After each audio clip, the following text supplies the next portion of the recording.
This is Top Accolade African News. I am Abiodun Mohamed.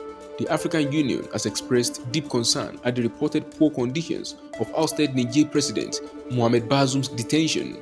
It says such treatment of a democratically elected president at the hands of the coup leaders is unacceptable. In a statement, AU Commission head Musa Faki Mahamat called for the military leaders in Niger to urgently stop the escalation of relations with the regional organization, ECOWAS. He called for the immediate release of the deposed president while urging for the international community to unite efforts to save his moral and physical integrity. The US and UN have already said they are concerned about the health and safety of Bazoum, who has spent more than 2 weeks under house arrest. ECOWAS leaders have already approved armed intervention in the country and on Thursday agreed on plans to deploy a standby military force. Kenyan court leader Paul Mackenzie has been handed the longest pre-charge court-approved detention in the country's history following an extension of his stay in prison, the judge said. Mackenzie has already been in custody for more than 3 months. On Thursday, the court allowed the state to detain him and his suspected accomplices for 47 more days.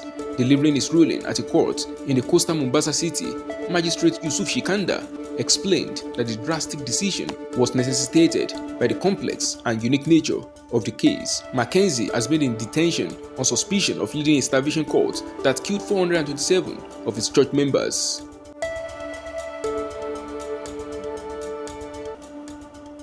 Israel has announced it evacuated in a special flight over 200 of its citizens and Ethiopian Jews from 2 cities in the Amhara region affected by recent violence and moved them to the country's capital, Addis Ababa. Amhara is home to thousands of members of the Jewish community. In a statement, Prime Minister Benjamin Netanyahu said he had directed the evacuees to be moved out of combat areas and that they would leave for Israel. Relative calm continues to be reported in the biggest cities in the Amhara region amid recent intense clashes between the army and local militias. The army said it regained control in key regions, but residents in some smaller towns and rural districts say local militias are still in charge. Meanwhile, the US and the UK have joined hands with 3 other countries, Japan, Australia, and New Zealand, to express concerns over deteriorating security in Ethiopia.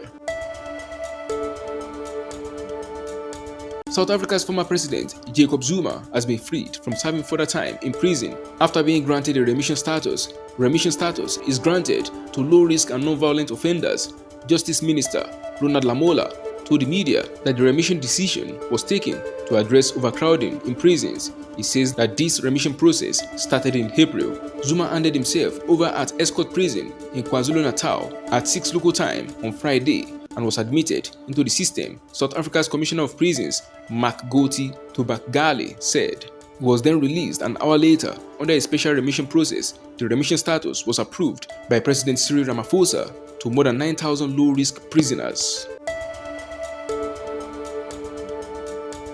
Ethiopian authorities say they have been cracking down on hotels, bars, and entertainment joints in the capital city where it alleges gay sexual activities are taking place. The Addis Ababa Peace and Security Administration Bureau, a government body, said it was taking action against institutions where homosexual acts are being carried out. In a statement on Facebook, the city authorities said the actions came after tip-offs from the public and said it had already raided a guest house that asked the public to report such activities to the police, adding that it will continue raids in other places. Gay sex is outlawed in Ethiopia, but there haven't been any recent reports of cases or convictions linked to homosexual acts. Earlier this week, an LGBT advocacy group, House of Gurumaya, said Ethiopia was witnessing, quote, unprecedented attacks on individuals based on their real or perceived sexual orientation and gender identity. That is the size of Top Accolade African News. You can follow us on our social media platforms as displayed on your screen. Happy weekend.